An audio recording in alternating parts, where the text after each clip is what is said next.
함께 말씀 보겠습니다. 오늘 말씀의 제목은 힘이 아닌 성령으로 세워지는 성전입니다. 우리의 인생은 언제나 힘과 능력의 싸움이 계속 이어지고 있습니다. 누가 더 많이 가지고 있는가? 누가 더 많이 알고 있는가? 누구에게 더 영향력이 큰가? 세상은 늘 이러한 것들로 성공과 실패를 나누고 있습니다. 회사에서는 스펙이 중요하고요. 학교에서는 성적이 중요하지요. 또한 우리의 가정을 봐도 때로는 돈과 능력이 사랑의 척도가 되어지고 있습니다. 그래서 우리는 본능적으로 이러한 생각을 하지요. 힘이 있으면 된다. 능력이 있으면 된다. 돈만 있으면 된다. 그런데 우리의 신앙의 길은 이것과 완전히 큰 차이가 있습니다. 하나님은 종종 힘이 다 빠진 자리에서 일하시고요, 능력이 끊어진 것처럼 보이는 그 장소에서 새로운 일을 시작하십니다. 아브라함이 100세에 이삭을 얻게 되었고요, 또한 모세는 80세에 도망자의 신분에서 이스라엘을 구원하는 구원자로서 부르심을 받게 되었습니다. 바울은 자신의 약함 가운데에서 오히려 그리스도의 능력을 체험했고 목숨을 다 바쳐서 주님의 복음을 전파했습니다. 이렇게 하나님은 어떠한 상황 가운데에서도 주님의 일을 위해서 사람을 부르시고 세우시는 분이십니다. 그러므로 우리 또한 주님의 백성으로서 누군가를 세우는 혹은 무엇인가를 세우는 삶을 살아가야 합니다. 가정을 세우고 사업을 세우며 또 교회를 세우고, 그리고 누군가는 자신의 꿈과 인생을 세워가야 합니다. 이렇게 무엇인가를 세운다는 것은 결코 쉬운 것이 아니잖아요. 처음에는 할 수 있다는 열정과 비전이 가득하지만 시간이 지나면서 점점 현실의 이 큰 벽에 부딪히게 되어집니다. 자원은 부족하고 사람들은 다 떠나고, 그리고 계획을 했던 것이 생각대로 되지 않습니다. 이러한 상황을 마주하면요, 탄식이 흘러나오죠. 하나님, 대체 왜 이렇게 인도하십니까? 하나님이 하라고 하신 일인데 문이 왜 자꾸만 닫히고 있는 것일까요? 오늘 말씀에 나오는 이 스룹바벨도 이와 같은 상황이었습니다. 하나님으로부터 그는 바벨론에서의 포로 생활을 다 끝마치고 돌아온 이스라엘 백성을 이끌어서 완전히 무너진 이 예루살렘 성전을 다시 세우라는 명령을 받게 되었습니다. 하지만 주어진 현실은 매우 참혹했어요. 성전 터에는 돌 무더기만 남아 있었고 백성들은 완전히 지쳐 있었고요. 또 사마리아인들과 주변의 많은 민족들이 성전 재건축을 계속해서 방해했습니다. 또한 재정도 인력도 의욕도 거의 사라진 상황이었습니다. 성전 재건이 시작되었지만 곧 중단되었고요.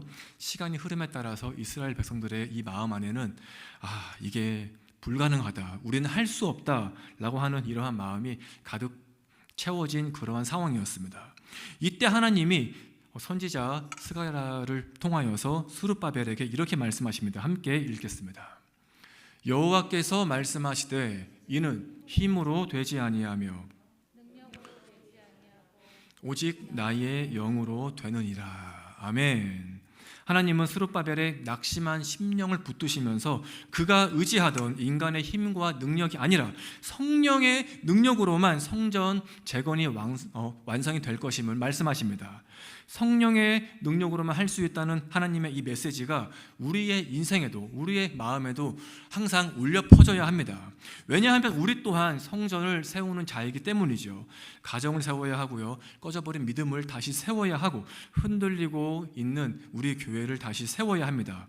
다시 세우고 다시 회복하는 것이 하나님이 원하시는 것인데, 그럼에도 불구하고 그때마다 우리는 자주 나의 힘으로 해결하기 위해서 힘쓰고 있지 않습니까? 경험으로 혹은 어떠한 큰 계획과 전략으로 나의 앞에 있는 어떠한 문제를 해결하기 원합니다. 하지만 주님은 우리에게 항상 이렇게 말씀하십니다. 그 일은 너가 아니라 나의 영인 성령으로 이루어지는 것이다. 오직 성령의 능력으로만 된다는 이 말은 인간의 힘과 능력은 의미가 없다는 것이 아닙니다. 이것은 하나님의 일은 하나님의 방식으로 반드시 이루어진다는 이러한 말씀인 것이죠. 하나님의 선포입니다. 우리의 계획보다 크신 하나님의 능력, 우리의 한계를 뛰어넘으시는 성령님의 역사하심이 오늘도 우리 안에서 함께 하심을 믿고 늘 고백하시기 바랍니다. 오늘 말씀은 하나님이 강조하시는 성령의 방식이 무엇인지, 하나님이 어떻게 우리의 무너진 이 성전을 다시 세우시는지를 강조하고 있습니다. 첫째, 하나님의 일은 오직 성령님의 역사하심으로 흘러간다는 것을 강조하고 있습니다. 앞에 있는 이 말씀은요, 구약 말씀 전체에서 볼 때에도 가장 강력한 신앙적인 선포 가운데 하나입니다. 오직 나의 영으로만 되어진다. 하나님은 이스라엘의 총독이었던 스룹바벨의 정치적인 권력이나 군사력을 결코 보지 않으셨습니다. 그가 얼마나 훌륭한 능력을 가지고 있는가, 얼마나 백성들을 설득할 수 있는가에 관심을 두지 않으셨어요. 단 한 가지, 그의 마음 안에 하나님의 영이 함께하는가를 가장 중요하게 보셨습니다. 하나님은 인간에게 있는 힘과 능력을 부정하지 않으십니다. 하나님이 아닌 우리가 의지하는 가장 좋은 것들이 올바르지 않다는 것을 말씀하기 위함인 것이죠. 우리는 하나님의 일을 인간의 방식으로 하려고 할 때에 반드시 실패할 수밖에 없다는 것을 알아야 합니다. 특히 사역을 할 때에 개인적인 경험과 계획과 감정을 의지하다가 금방 지치고 낙심하게 되어지지 않습니까? 교회를 세우기 위해서 최선을 다하지만 성령님의 인도하심을 그 과정 안에서 구하지 않는다면 교회의 시스템이 아무리 좋다고 해도 결국 교회는 흔들릴 수밖에 없는 것입니다. 하지만 성령이 우리와 함께 하시면 완전히 그 결과는 다른 결과를 얻게 되어집니다. 성령은 보이지 않지만 모든 것을 우리 안에서 움직이고 있습니다. 강한 바람처럼 오셔서 닫혀있는 우리의 마음을 다 여시고 불처럼 임하심으로 우리의 차가운 마음을 다 태우십니다. 미지근한 우리의 믿음을 더 뜨겁게 하십니다. 식어있는 마음에 열정을 허락해 주십니다. 예수님의 사역도 성령님이 임하신 후에 시작되었습니다. 예수님이 본격적으로 사역을 하시기 전에 요단강에서 성령을 통하여서 세례받게 되었고요, 이후에 주님이 사역을 했습니다. 예수님이 승천하신 후에 초대교회도 수많은 핍박을 받게 되었지만 성령께서 임하시자 담대히 복음을 전파했습니다. 그렇다면 사역을 하기 전에 성령 받게 되었다는 것이 과연 어떠한 의미인가요? 하나님의 일은 반드시 성령님의 능력을 통하여서, 성령님의 인도하심을 통하여서 해야 한다는 것입니다. 즉 사역에 있어서, 우리의 삶에 있어서 성공과 실패의 가장 큰 차이는 성령님이 우리와 함께 하시느냐 하지 않느냐에 달려 있다는 것입니다. 예수님도 사역을 하실 때에 성령의 인도하심을 구했잖아요. 그렇다면 우리 또한 가정을 세울 때에도, 사역을 감당할 때에도, 일을 할 때에도 부족한 우리의 능력이 아닌 말씀을 통하여서 오는 성령님의 지혜와 능력을 구해야 하는 것입니다. 우리가 이미 경험을 했던 것처럼 성령님이 우리 안에 임하시면은 불가능했던 것이 가능해지지 않습니까?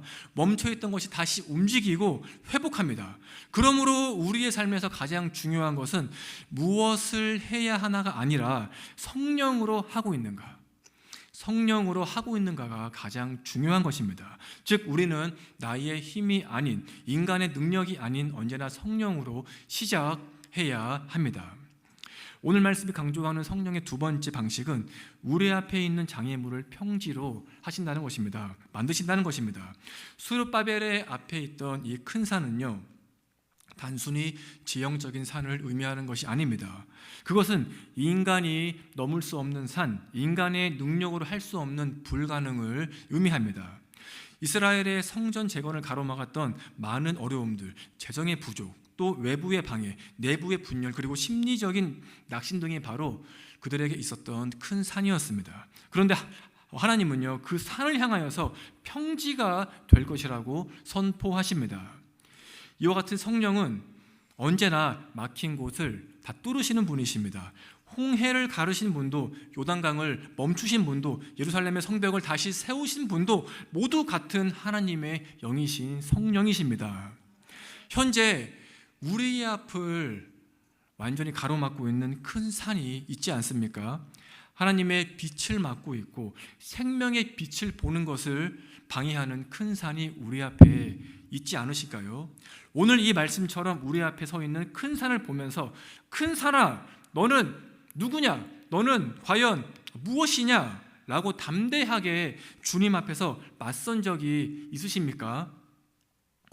하나님이 우리에게 이렇게 말씀하시는 이유는 우리 앞을 막고 있는 큰 산만 바라보지 말고 산을 평지로 만드시는 하나님의 능력을 봐야 한다는 것입니다.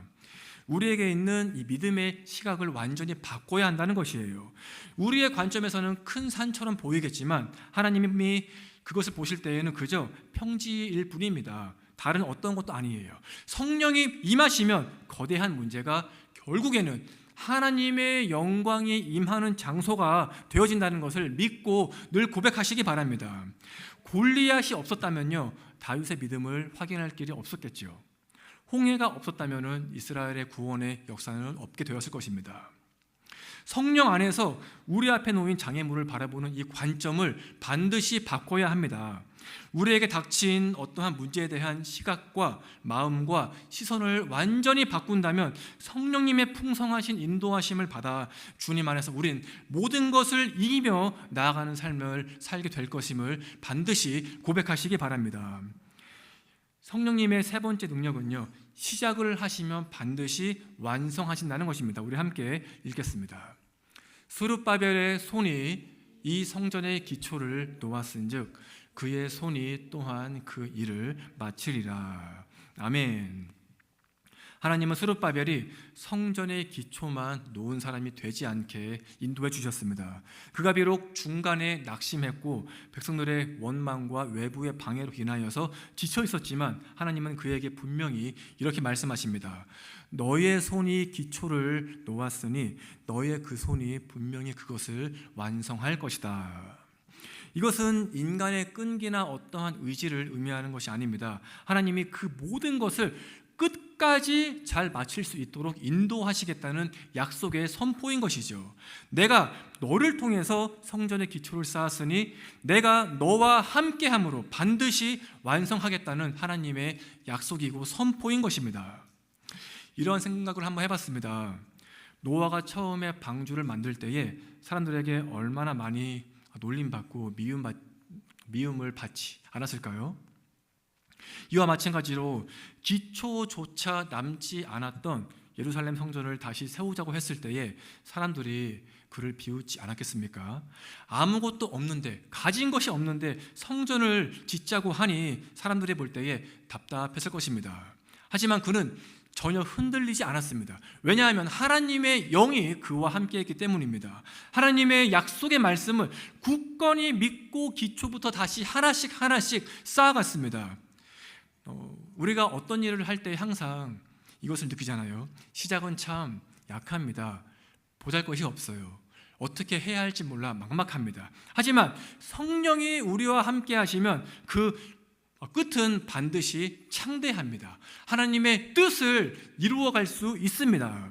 그러므로 말씀의 사람은 절대 사람의 평가에 흔들리면 안 됩니다.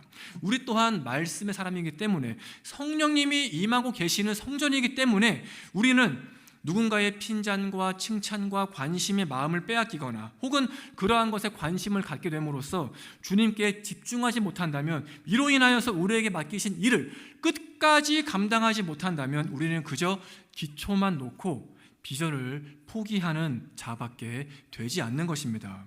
하나님이 보실 때에 얼마나 마음이 아플까요? 하나님은 이미 처음부터 끝까지 우리와 함께 하시면서 그 계획을 이루시겠다고 약속을 해 주셨는데 우리가 다른 것에 마음을 뺏겨서 주님의 그 완벽한 계획을 바라보지 못하고 불완전한 나의 계획을 가지고 주님께 나아간다면요, 주님이 아마도 눈물 흘리실 것 같아요. 우리 아버지신데 우리의 어머니와 같은 마음을 가지고 우리를 늘 언제나 안전한 길로 인도하시는데 우리가 다른 길로 나아간다면 그 길은 사탄이 원하는 길입니다. 끝까지 우리는 주님이 주신 그 비전을 붙잡고 나아가야 하는 것입니다. 우리의 삶에서 혹시 여러 가지 이유 때문에 기초만 놓았고 중단된 일이 많이 있지 않습니까?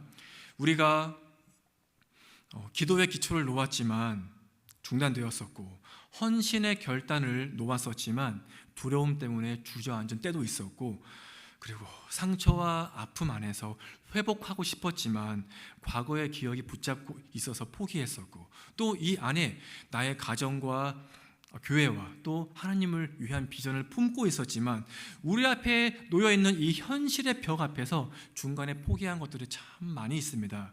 이럴 때에 우리는 우리의 앞을 막고 있는 산만 보았기 때문에 중간에 늘 포기했던 것이었어요. 하지만 이제는 산을 평지로 만드시는 주님께서 우리에게 지금도 이렇게 말씀하십니다. 너희의 손이 시작했으니 너희의 손이 그 일을 반드시 완성하게 될 것이다. 하나님의 일은요, 우리 사람의 성실로 끝나는 것이 아닙니다. 성령님의 신실하심으로 완성된다는 것을 반드시 우리 마음속에 깊이 묵상하실 수 있기를 간절히 원합니다. 원래는 제가 오늘 이 말씀을 준비하지 않았고 다른 말씀 준비했었는데요, 오늘 이 말씀으로 바꾸었습니다. 왜냐하면 목요일 새벽에 와서 강대상을 보고서 오늘 이 말씀 계속해서 떠올랐기 때문이에요. 자, 우리 함께 사진을 보겠습니다. 앞이가 좀 훤하지요. 네. 지난주 목요일 날 교회에 왔는데, 다음 사진이요. 강대상이 이렇게 되어 있었습니다. 수요일에 새벽 예배 잘 끝마쳤고 또 하루가 잘 지나갔는데요, 목요일 아침에 새벽 예배를 드리러 왔는데 강대상이 이렇게 시원하게 리모델링이 되었습니다.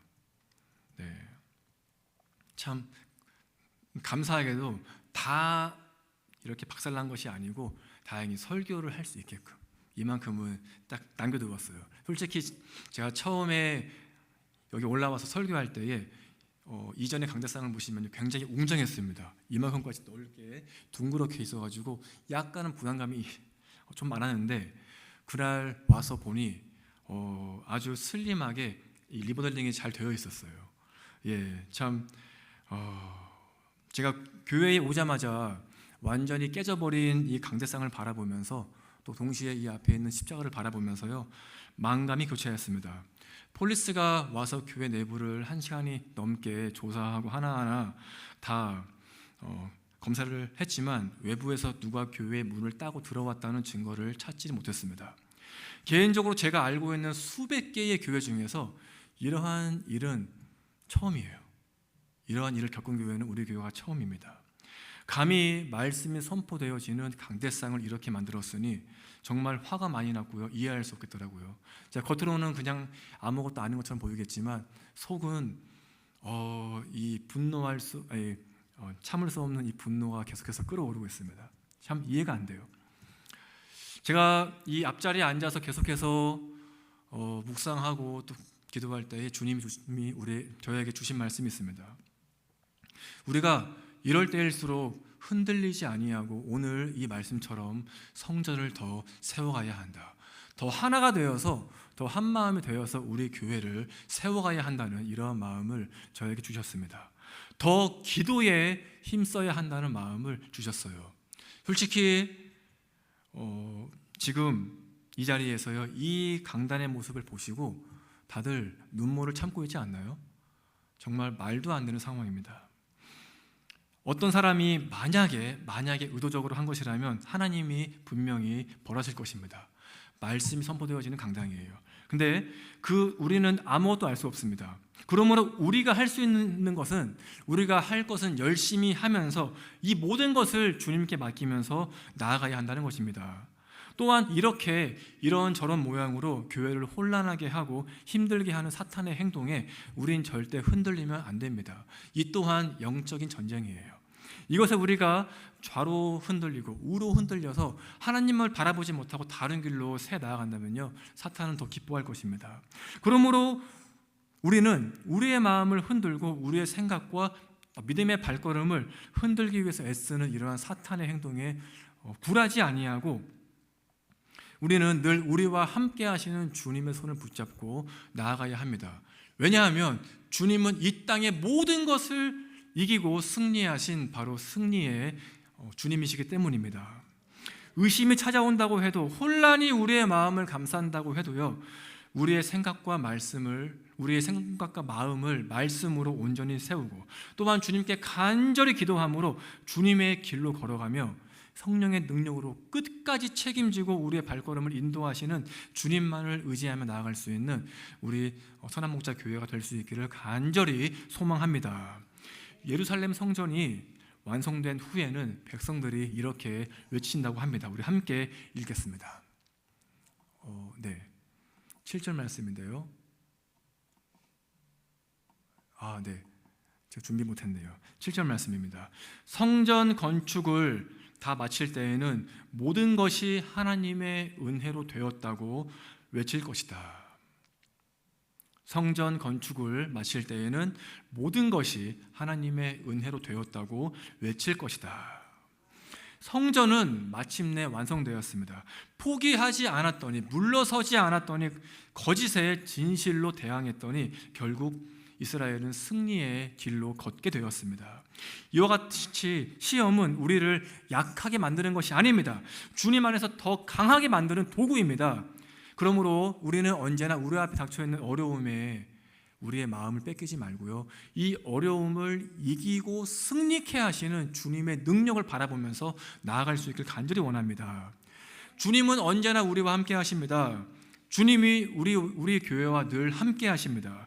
그러므로 우리는 이러한 일에 흔들리면 안 되고요, 기도와 말씀으로 다시 한 번 더 지금까지 해오신 것처럼 우리 교회를 세워가기 위해서 힘써야 합니다. 우리의 삶과 교회에 만약에 흔들리거나 무너진 것이 있다고 한다면 그곳을 성령으로 채우십시오. 그 벌어진 이 틈을 주님의 능력으로 채우기 바랍니다. 이러한 삶을 통하여서 더 강하게 세워져 나아가는, 더 강하게 회복할 수 있는 우리 선한 목자 교회가 될 수 있기를 주님의 이름으로 간절히 축복합니다.